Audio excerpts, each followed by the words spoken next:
అబ్బాయి మీ పేరు? నా పేరు మైలా వెంకటరామరాజు, గుంటూరు జిల్లా పొన్నూరు నియోజకవర్గం అండి. చేబ్రోలు మండలం తెలుగుదేశం పార్టీ అధ్యక్షుడిని. తెలుగుదేశం పార్టీ అధ్యక్షులు. ఓకే, ఎట్లా ఉంది మహానాడు ఏర్పాట్లు? మహానాడు ఏర్పాట్లు అన్నీ కూడా అత్యంత అద్భుతంగా ఉన్నాయి. అందరు కూడా ఆశ్చర్యపోతూ ఉన్నారు. ఇంత భారీ ఏర్పాట్లు చేశారు, ఇంత క్రమశిక్షణగా మరి మహానాడు కార్యక్రమం నిర్వహిస్తున్నారు. అది కూడా ఈ కడప జిల్లాలో మహానాడు అంటే చాలామంది సక్సెస్ కాదేమో అని అపోహలు ఉన్నారు. ఇవాళ ఈ రాష్ట్రంలో ఇంతకుముందు జరిగిన మహానాడులన్నిటికన్నా కూడా మరి ఒక ప్రత్యేకతగా ఈ కడప జిల్లా మహానాడు జరుగుతూ ఉంది. ఇది చరిత్రలో శాశ్వతంగా నిలిచిపోయేటట్టుగా ఇక్కడ ఏర్పాట్లు కానివ్వండి, ఇక్కడ ఉపన్యాసాలు కానివ్వండి, ప్రభుత్వ పరంగా తీసుకున్న నిర్ణయాలన్నీ కూడా చాలా ప్రత్యేకత సంతరించుకున్నాయి. అదేవిధంగా ఈ కడప జిల్లా వాసులందరూ కూడా ఒక విప్లవంలాగా ఈ మహానాడు కార్యక్రమంలో పాల్గొని మహానాడు విజయవంతం చేయడానికి మరి బ్రహ్మాండంగా తరలివచ్చారు. వాళ్ళందరూ కూడా ఈ గత 5 సంవత్సరాల్లో ఈ వైఎస్ రాజశేఖర రెడ్డి అదేవిధంగా వైఎస్ జగన్మోహన్ రెడ్డి యొక్క అరాచకాలకి విసుగు చెంది ఇవాళ ఈ మహానాడు ఇక్కడ పెట్టుకోవాలని చెప్పి వారు నిర్ణయం తీసుకొని మరి ఇక్కడ పెట్టుకోవడం జరిగింది. దానికి మరి సూచికగా ఇక్కడ ఉన్న జనమందరూ కూడా చాలా ఎక్కువ సంఖ్యలో పాల్గొని మహానాడు విజయవంతం చేస్తూ ఉన్నారు. అంటే రాష్ట్ర ప్రజలందరూ కూడా ఇబ్బంది పడిపోతున్నారు. చంద్రబాబు అబద్ధపు హామీలు ఇచ్చి ఏవి కూడా నెరవేర్చకుండా ప్రజలందరినీ ఇబ్బంది పెట్టేసి తెలుగుదేశం పార్టీ కార్యకర్తలు మాత్రం మహానాడు పండుగ చేసుకుంటున్నారని చెప్పి మరో పక్క ఇంకో వర్గం ప్రచారం చెప్తున్నారు. తెలుగుదేశం పార్టీ కార్యకర్తలు దాంతోపాటు తెలుగుదేశం పార్టీకి ఓటేసిన ఓటర్లందరూ కూడా మహానాడులో పాల్గొంటూ ఉన్నారు. దాంట్లో ఒక ఆలోచించాల్సిన అవసరం లేదు. అయితే ఇక్కడ మహానాడు అనేది ఒక నిర్ణయాత్మకంగా ఒక ప్రణాళికాబద్ధంగా జరుగుతూ ఉంది. మహానాడు అనేది రాబోయే రోజుల్లో ప్రభుత్వం ఈ రాష్ట్రానికి ఏం చేయబోతూ ఉంది, ప్రజల సంక్షేమం కోసం ఏం చేయబోతుందని ఈ మహానాడు వేదిక ద్వారా ఈ రాష్ట్ర ప్రభుత్వం ప్రతినిధులందరూ కూడా ప్రజానీకాన్ని తెలియజేస్తూ ఉన్నారు. అందులో భాగంగానే ఇవాళ అనేకమైన సంక్షేమ కార్యక్రమాలు, అనేకమైన తీర్మానాలను కూడా ప్రభుత్వం ప్రవేశపెట్టడం జరుగుతుంది. ఆ తీర్మానం అన్నిటిని కూడా మరి ప్రజలందరూ కూడా హర్షధ్వానాలతో ఆమోదించి ఈ రాష్ట్ర భవిష్యత్తు చంద్రబాబు నాయుడు గారు అదేవిధంగా నారా లోకేష్ గారి ద్వారా జరగబోతూ ఉంది. వీరి ఆధ్వర్యంలో ఈ రాష్ట్రం సర్వతోముఖాభివృద్ధి చెందబోతుందని చెప్పి ప్రజలందరూ కూడా ఆనందంగా హర్షాతిరేకాలు వ్యక్తం చేస్తూ ఉన్నారు. బాబాయ్ ఎక్కడి నుండి వచ్చారు బాబాయ్ మీరు? Anantapuram district Rukonda constitution. రూకొండ పయ్యావుల కేశవ్ గారి నియోజకవర్గం. ఓకే, ఏం చేస్తుంటారు మీరు? వ్యవసాయం. ఇప్పుడు ఏం పంటలు పండిస్తున్నారు? మేము వేరుశనగ, కంది, పప్పు శనగ. పంట రన్నింగ్లో ఉందా ఏదైనా? ఇప్పుడు శైత్య మాసం చేస్తున్నాము. కంది ముంగారికి. హ్యాపీగా వ్యవసాయం చేసుకోకుండా ఎందుకు ఇక్కడికి సభకు వచ్చారు మీరు? ఇది రామారావు పెట్టినప్పటి నుంచి మేము చిన్నగా ఉన్నప్పుడు 14 ఏళ్ళప్పటి నుంచి పార్టీ అంటే చాలా ఇష్టంగా మేము అప్పటి నుంచి తిరుగుతున్నాం. చిన్నప్పుడు పరిగెత్తిపోయి రామారావుని చూసి వచ్చేవాళ్ళము. పార్టీ మీద మక్కువ ఎక్కువ. అయినా రామారావు గారు వచ్చిన తర్వాత ఏపీకి కొద్దిగా మనకి చాలా హైకి తీసుకుపోయినాడు. రామారావు గారు అంత పెద్ద నాయకుడు ఇంతవరకు మరి చంద్రబాబు నాయుడు గారు, లోకేష్ గారు దీన్ని విజన్ 47 పెట్టారు 2047. అంతకంటే ముందే అంత స్టేట్ లెవెల్లో కాదు, మన ఇండియా లెవెల్లో నెంబర్ 1గా తయారు చేస్తారని నమ్మకం ఉంది. చేస్తారు కూడా. అదే కార్యకర్తలు కూడా వాళ్ళ మీదే దృష్టి పెట్టినారు. రైతులకి మేలు చేస్తున్నారు, ఉద్యోగస్తులకి మేలు చేస్తున్నారు. తర్వాత పంటలు పండేదానికి ప్రాజెక్టులు కూడా తీస్తున్నారు. అన్ని రకాలుగా రాయలసీమ ప్రాంతానికి ఎవరు ముఖ్యమంత్రిగా ఉండేటప్పుడు బాగా మంచి జరిగింది? చంద్రబాబు నాయుడు ముఖ్యమంత్రిగా ఉండేటప్పుడు, లేదంటే రాజశేఖర రెడ్డి కావచ్చు, రీసెంట్గా జగన్మోహన్ రెడ్డి ముఖ్యమంత్రిగా ఉండేవారు కదా, అతను ఉన్నప్పుడు ఎవరున్నప్పుడు? చంద్రబాబు నాయుడు గారు ఉన్నప్పటి నుంచి రాయలసీమ మీద చాలా ఇంట్రెస్ట్గా కియా ఫ్యాక్టరీ తెచ్చాడు. ఇప్పుడు వాటర్ ప్రాజెక్టుకి 3600 కోట్లు రిలీజ్ చేశారు. కెనాల్ వెడల్పు చేస్తున్నారు. సాగునీరు, తాగునీరు, అందరి ద్వారా నీళ్ళు తీసుకొచ్చారు. అందరినీ రామారావు గారు ప్రాజెక్టు శంకుస్థాపన చేశారు. దాని తర్వాత రాజశేఖర రెడ్డి గారు కొద్దిగా ముందుకు తీసుకెళ్లారు. తర్వాత చంద్రబాబు నాయుడు గారు దాన్ని 10 నీళ్లు పారేయాలని చెప్పి ఇప్పుడు ఎక్కువ బడ్జెట్ కేటాయించి నీళ్లు తీసుకొస్తున్నారు. అది త్వరలో ఇంకొక 2 monthsలో జరిగిపోతుంది. వస్తున్నాయి నీళ్లు, కుప్పం వరకు వెళ్ళిపోతున్నాయి. రాయలసీమ రైతులైతే చంద్రబాబు నాయుడు పాలన పట్ల సానుకూలంగా ఉన్నారంట. చాలా సానుకూలంగా. అనంతపురం జిల్లా 14 సీట్లు ఇచ్చాము కదండి, 2 ఎంపీ సీట్లు ఇచ్చాము కదండి, ఇంకా అంతకంటే ఏం కావాలి? మీకు మరి అట్లా ఇచ్చినందుకు మీకు న్యాయం జరుగుతుందా? జరుగుతుందనే నమ్మకంతోనే చంద్రబాబు నాయుడు గారికి ఓటేసామండి. అంటే 11 నెలలు చూశారు కదా, ఏమనిపిస్తుంది? చాలా ముందుకెళ్తోంది. అన్ని ప్రాజెక్టులు, అమరావతి అయితేనే, పోలవరం అయితే, అన్ని ఐటీ ప్రాజెక్టులు అయితే ప్రతి ఒక్కటి ముందుకు తీసుకెళ్తున్నారు. ఇంకో 1 ఇయర్లో దీని పర్యవసానాల్లో దీన్ని లబ్ధి పొందేది అందరికీ కనపడుతుంది.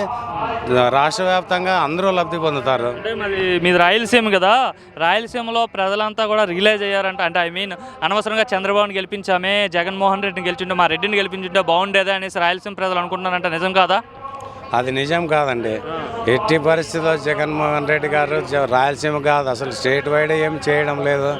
మనకి రాయలసీమకంతా వస్తే ఒక తెలుగుదేశం ప్రభుత్వమే న్యాయం చేసింది, కానీ వేరే వాళ్ళు ఎవరు చేయలేదని నేను చెప్తాను. Okay, thank you. బ్రదర్ మీ పేరు? కైపు నరసింహ, ఇస్మాపురం, ఎక్కడి నుండి వచ్చావు? మైదుకూరు మండలం. మైదుకూరా? ఓకే. ఎట్లా ఉంది ఇప్పుడు ఇది మహానాడు? చాలా సంతోషంగా ఉంది. మైదుకూరు నుంచి చాలా మంది మహానాడుకు విచ్చేసినారు. చేస్తుంటావు నువ్వు? నేను మైనింగ్ డిపార్ట్మెంట్లో పనిచేస్తుంటాను. మైనింగ్ డిపార్ట్మెంట్లో పనిచేస్తుంటావు? అవును. ఎట్లా ఉంది మీ ప్రాంతం, రాయలసీమ ప్రాంతం అభివృద్ధి చెందుతుందా ఈ 11 నెలల నుండి? ఉంది. చాలా మైనింగ్ డిపార్ట్మెంట్లో అప్పట్లో కమిషన్ అడిగేవాళ్ళు వైఎస్ జగన్మోహన్ రెడ్డి గారు. ఇప్పట్లో ఇసుక కానీ మట్టి కానీ ఎలాంటిదైనా ఉచితంగా తీసుకువెళ్తున్నారు. కానీ చాలా పింఛన్ రూపంలో కానీ జగన్మోహన్ రెడ్డి 5 సంవత్సరాలకు 3,000 రూపాయలు పెంచారు. కానీ మొట్టమొదటిసారిగా చంద్రబాబు నాయుడు గెలిచిన వెంటనే హామీ ఇచ్చినారు. కానీ హామీని నెరవేర్చుకున్న మొట్టమొదటిసారిగా చంద్రబాబు నాయుడు గారు 4,000 రూపాయలు పింఛన్ ఇచ్చారు. వికలాంగులకు 7,000 రూపాయలు ఇచ్చారు. అలాగే తెలుగుగంగ ప్రాజెక్టును నందమూరి తారక రామారావు గారు ఆ రోజు నిలబెట్టారు. అందువలన రాయలసీమ ప్రాంతానికి చాలా నీటి సౌకర్యాలతో రైతులు చాలా సంతోషంగా ఉన్నారు. అంటే గత 5 ఏళ్ళు జగన్మోహన్ రెడ్డి రాయలసీమకి ఏం చేయలేదా? గత 5 ఏళ్లలో రాయలసీమకి చాలా ఏదో కొన్ని పథకాల రూపంలో ఇచ్చాడు. కానీ రోడ్లు లాంటివి ఎప్పుడే కానీ రోడ్లు ఎక్కడే కానీ గుంతలు మహిమంతో నింపేశాడు. రోడ్లు పట్టించుకోలేదా గతంలో? పట్టించుకోలేదు. ఇప్పుడు మరి చంద్రబాబు నాయుడు పట్టించుకున్నారా రోడ్ల గురించి? చంద్రబాబు నాయుడు చాలా గ్రామ స్థాయి నుంచి నేషనల్ హైవే కానీ 4 లైన్ కానీ గ్రామంలోనే రోడ్లు కానీ చాలా నీట్గా వేపిస్తున్నాడు. ఎక్కడి నుండి వచ్చారు బాబాయ్? మేము తెలంగాణలో ఎక్కడ? నల్గొండ జిల్లా మిర్యాలగూడ. ఓకే, మిర్యాలగూడ నుండి వచ్చారు. ఓకే, ఏంది తెలంగాణ నుండి ఇక్కడికి వచ్చారు ఆంధ్ర? మేము తెలుగుదేశం పార్టీ కార్యకర్తలము. ప్రతి సంవత్సరం మేము ఎక్కడ మహానాడు చేసినా కానీ ఖచ్చితంగా మేము మహానాడుకి అటెండ్ అవుతాము. ఇంకా తెలుగుదేశం పార్టీ కార్యకర్తలు ఉన్నారా తెలంగాణలో? తెలుగుదేశం పార్టీ కార్యకర్తలు ఇంకా ఉన్నారు కాదు. అసలు ఎప్పుడు అయినా కానీ చంద్రబాబు గారు అట్లా వస్తే వేల మంది కార్యకర్తలు ఈరోజు ఉండడానికి సిద్ధంగా ఉన్నారు. తెలుగుదేశం పార్టీ ఏ రోజు కానీ పోదు. ఆ పార్టీలో ఒక్కసారి ఆ పార్టీలో ఉన్న కార్యకర్త అతని జీవితాంతం కూడా అతను చనిపోయిన వారు కూడా తెలుగుదేశంలో ఉండి చనిపోవాలనే పట్టుదలతో ఉన్నారు కార్యకర్తలందరూ. నేను ఎందుకు అలా అన్నా అంటే ఇప్పుడు ప్రజెంట్ తెలంగాణలో కాంగ్రెస్ పార్టీ అధికారంలో ఉంది, ప్రతిపక్షంలో బీఆర్ఎస్ ఉంది, ఇంకా బీజేపీ పార్టీ కూడా ఉంది కదా. సో ఇంకా ఎక్కడ ఛాన్స్ ఉంది తెలుగుదేశం పార్టీ రావడానికనే అట్లా అడిగా. సరే, ఈరోజు రాకపోవచ్చు, రేపు కొద్ది భవిష్యత్తులో మాత్రం తెలుగుదేశం పార్టీ కీ రోల్ పోషిస్తుంది తెలంగాణలో. అటు బీజేపీతో ఇక్కడ కూటమితో, ఇక్కడ ఉన్న కూటమి కానీ ఇప్పుడు బీజేపీ జనసేన టీడీపీ సేపు ఆంధ్రాలో ఉన్న కూటమిలో రేపు తెలంగాణలో కూడా అదే కూటమితో ముందుకు పోయే ఆలోచనలో ఉన్నారు బాబు గారు కూడా. మాకు ఖచ్చితంగా పూర్వవైభవం తెలంగాణ వస్తుంది, మేము దానికి ఆశిస్తున్నాం. ఖచ్చితంగా తెలుగుదేశం పార్టీ ఏ రోజు కూడా లేదనేది మాట ఎక్కడ ఉండదు. అది భారతదేశం. మీకు ఎందుకు అసలు తెలుగుదేశం పార్టీ అన్నా చంద్రబాబు అన్నా అంత అభిమానం ఎందుకు? అది ఇక మాకు మేము చెప్పలేము. అది ఎందుకంటే ఆ పార్టీకి ఒకసారి కార్యకర్తగా పార్టీలో ఉంటే ఆ జీవితాంతము చంద్రబాబు 40 సంవత్సరాల నుంచి పార్టీలో రామారావు గారి కానించి మేము ఒక పార్టీలో లేము, కానీ చంద్రబాబు గారి కానించి మేము పార్టీలో ఉన్నాము. ఆ రోజు నుంచి ఈ రోజు వరకు కూడా మాకు పార్టీలు అక్కడ మా దగ్గర లేకున్నా కానీ ఇప్పటికి కూడా మేము పచ్చ చొక్కాలు వేసుకొని ప్రతి సంవత్సరం మే మహానాడు 28, 27, 28, 29 మహానాడు ఎక్కడ ఇటు తిరుపతి కానీ ఒంగోలు కానీ మొన్న రాజమండ్రి కానీ ఎక్కడ మేము మహానాడు చేసినా ఖచ్చితంగా వస్తాము. దానికి తెలుగుదేశం పార్టీ ఏ రోజైనా కానీ ఆ పార్టీకి కనకవద్దలే ఉన్నాం మేము. ఓకే. మీ పేరన్నా? నా పేరు మల్లేష్. మళ్ళీ ఎక్కడి నుండి వచ్చావన్నా? అది రాప్తాడు కాన్సెన్స్ సీకేపల్లి మండలం న్యామద్ర విలేజ్ ఓకే, పైటాల సునీత గారి కాన్స్టిట్యూన్సీ. కాన్సెన్స్. ఓకే, ఎట్లా అనిపిస్తుంది మళ్ళీ మీ రాయలసీమ ప్రాంతంలో మహానాడు జరుగుతుంది కదా? ఇది ఒక పండగ వాతావరణము. ఇలాంటి పండగ వాతావరణం చూడడానికి రావడం మా అదృష్టంగా భావించి ఇలాంటి మహానాడు ఇంత ఘనంగా జరుగుతున్నందుకు మేము చాలా సంతోషంగా ఫీల్ అవుతున్నాం. అంటే మీరు తెలుగుదేశం పార్టీ కార్యకర్తలు అంతా హ్యాపీగా ఉన్నారు, మీకు పండగ జరుగుతుంది కానీ రాష్ట్రంలో ప్రజలంతా హ్యాపీగా లేరంట, చంద్రబాబు నాయుడు పాలనలో ఇబ్బంది పడిపోతున్నారంట, నిజమేనా? అది ఒక వైఎస్ఆర్ మూర్ఖులు మాట్లాడే మాటలు తప్ప అది ఈ కడప జిల్లాలో జరుగుతున్నందుకు ఊరవలేక వాళ్ళు మాట్లాడుతున్న మాటలు తప్ప ఎందుకంటే ఏం లేదు. వాళ్ళని రెచ్చగొట్టడానికే మీరు పెట్టారంటగా ఇక్కడ. కుక్కలు ఎన్నైనా మాట్లాడచ్చు, కుక్కలు బౌ అంటుంటాయి, దాన్ని అన్ని పట్టించుకోవాలంత అవసరం మనకి కానీ లేదు. ఉన్న వాస్తవం అంతే. ఎలా ఉంది ఓవరాల్గా చంద్రబాబు నాయుడు పాలన? బాగుందా? ఎక్సలెంట్. ఈయన చేస్తే అభివృద్ధికి ఊరవలేకే ఈ వైఎస్ఆర్ వాళ్ళు కొంతమంది మాట్లాడుతున్న మాటలు అంతే ఇవి. అంటే జగన్మోహన్ రెడ్డి పాలన వస్తేనే బాగుండేది అంటున్నారు చాలామంది, నిజమేనా? దానికి ఏం సమాధానం చెప్తాం ఇక.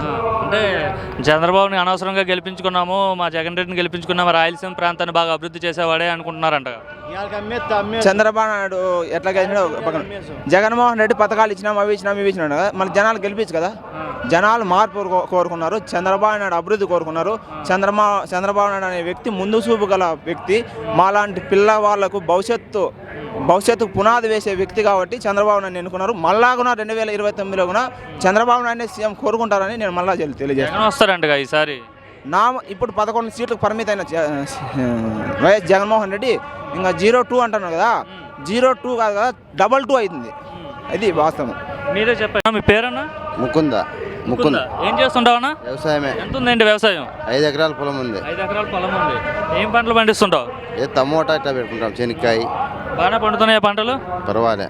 ఎట్లా ఉంది చంద్రబాబు ముఖ్యమంత్రి అయిన తర్వాత ఈ పరిపాలన చూసాక? బాగానే ఉంది. ఇంకా అప్పుడే 11 నెలలు అవుతా ఉండేది. జరబోయే భవిష్యత్తులో బాగుంటుందని కోరుకుంటున్నాము అంతే. ఏం చేయట్లేదని చెప్తున్నారు చాలా మంది. ఎందుకు చేయలేదండి? కనపడుతుంది కదా, పోలవరం ప్రాజెక్టులు కనపడుతుందా, అమరావతిలో అభివృద్ధి కనపడుతుంది. గతంలో లేవా ఇవన్నీ? పట్టణాల్లో సీసీ రోడ్లు అయితే ఏమి, మన రోడ్లు అయితే ఏమి అన్నీ కనపడుతున్నాయి కదా. మళ్ళీ మేము ప్రత్యేకంగా చెప్పేది ఏముంది? అంటే గతంలో ఈ అభివృద్ధి లేదా? ఈ రోడ్లు కావచ్చు ఇవన్నీ లేవా? 5 ఏళ్ళ పరిపాలనలో ఏదన్నా ఒకటి ఉందా?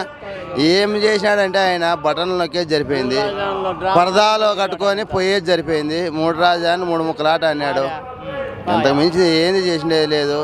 ఈ కడపలో కానీ వచ్చి మేము చూస్తున్నాము. మా అనంతపురం జిల్లా నుండి ఇక్కడ పక్క జిల్లానే కదా ఇది. మా జిల్లాలో 7 పొదులు అయినాయి. ఆయన ఇక్కడ ఈ జిల్లా వాసి కాబట్టి ఇక్కడ ఆయన ఉన్నాడు కాబట్టి ఈ వర్షాలు కానీ వరదేవుని కానీ ఆయనకి కరుణించి లేడు కాబట్టి ఆయన ఇంకా కొంచెం దూరంగా ఎక్కడైనా పోతే కర్ణాటక బార్డర్లేకో లేకుంటే ఒరిస్సాకో ఇక్కడ ఎక్కడైనా పోతే ఇక్కడ ఇంకా ఈ కడప జిల్లా కానీ బాగా అభివృద్ధి పాటలో నడిచి ఇంకా ముందుకు పోతుంది. ఈ కడప జిల్లా వాసులు కానీ బాగా సంతోషిస్తారని కోరుకుంటూ సెలవు తీసుకుంటున్నాను. అంతా బాధపడిపోతున్నారంట కదా రాయలసీమ వాళ్ళంతా, అనవసరంగా జగన్ ఓడించేసాము, జగన్ గెలిపించుకుంటే బాగుండేదని. ఎవరన్నారు? ఎవరు అనేది? రాయలసీమ వాసులే. రాయలసీమ వాసులు ఎవరు? ఆయనకే అనుకూలంగా ఉన్నవాళ్ళు, పరదాలు కట్టుకొని పరదాల లోపల ఉంటారే వాళ్ళు. పరదాలు బయట ఉండే వాళ్ళు మాత్రం ఎవరు ఎక్కడ ఏంది అని అట్లా దుష్ప్రచారం చేయలే. నువ్వు ఇలాంటివి పరిటాల సునీత కొడుకు అడ్డు పెట్టుకొని అరాచకాలు చేస్తున్నారు. అరాచకాలు చేసి జైలుకి పోయి 16 నెలలు జైలు శిక్ష అనుభవించిన వాళ్ళు ఎవరు?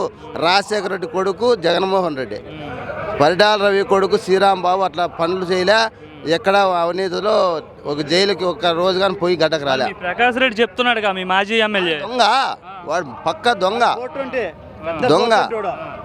మా సీకేపల్లి మండలంలో వాళ్ళ అన్నదమ్ములు ఇన్ఛార్జీలుగా ఉండి ఎక్కడ భూములు ఉన్నా అక్కడ ఎన్ఓసి తెచ్చుకొని వాళ్ళు కబ్జాలు చేసుకొని ఈరోజు వాళ్ళందరూ బినామీ వాళ్ళు ఊర్లు ఇడిచి ఎక్కడ తలదాచుకునే పరిస్థితుల్లో ఉన్నాయి. కానీ మా వాళ్ళు ఎక్కడా లేవు, ఏ అవినీతి లేదు మా వాళ్ళు.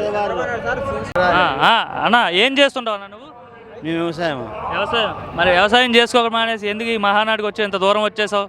మహానాడుకు రాకపోతే ఇంతకుముందు చాలా అన్యాయం జరిగింది కదా, ఆ అన్యాయాన్ని భరించలేక సంతోషంగా ఉన్నాం ఇప్పుడు మేము. అట్లా ఏం అన్యాయం జరిగింది అంత ముందు? చాలా జరిగింది కదా, చాలా. ఇప్పుడు పూర్వారం పూర్తి చేస్తాను, పూర్తి చేయలే.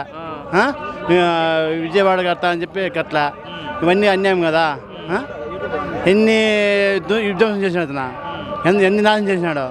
మరి ఇప్పుడు చంద్రబాబు నాయుడు నాశనం చేసేసాడు. చంద్రబాబు నాయుడు న్యాయం చేస్తాడా? అందరికీ న్యాయం చేస్తాడు చంద్రబాబు నాయుడు. రైతుకు న్యాయం చేస్తాడు, ఉద్యోగస్తులకు న్యాయం చేస్తాడు. ప్రతి ఒక్కరికి చంద్రబాబు తప్ప ఎవరు న్యాయం చేయలేరు.